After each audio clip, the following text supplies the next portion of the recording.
Hey y'all, I want to give you a trigger warning. This story is very sickening, very disturbing.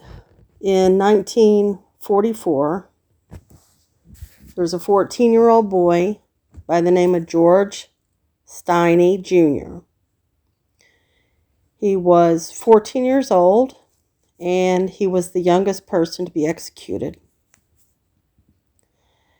After 70 years, it's recently been recognized by a judge by the name of Carmen T. Mullen, after a 2-day hearing, determined that George Stinney Jr.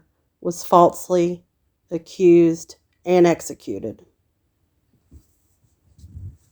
How tragic is this? He was accused of killing 2 white girls, age 11 and 7. These girls were found in a ditch a short distance from his home. They had been beaten with railroad spikes. George Sr. and Amy Stinney and their 5 children, there was John 17, George 14, Charles 12, Catherine 10, and little Amy 7. George Sr. and Jr. actually helped search for the missing girls. Shortly after the girls were found, the police came, handcuffed, and took 14-year-old George to jail. They put together an all-white jury. The trial only lasted 2 hours. They deliberated a measly 10 minutes.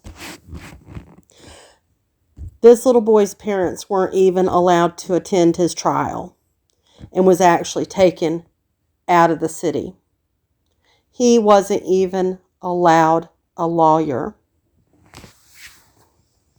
George always carried his Bible everywhere he went. This wasn't a troubled boy. He had loving parents and siblings. His crime was being African American.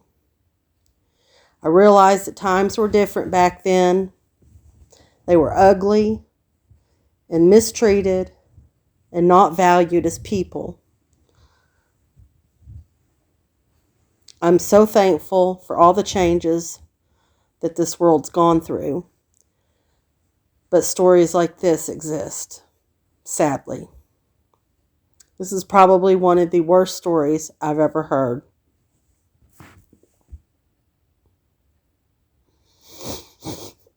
This little boy went through a trial terrified, without his parents or anyone representing him. His mother passed away in 1989 and his father in 1965. Can you imagine the pain that this family's gone through? He was loved, and this was senseless. And it's a tragedy. He's been laid to rest in the Calvary Baptist Church Cemetery in Paxville, South Carolina. We have to learn from the past so that we do not make the same mistakes. Y'all have a good night.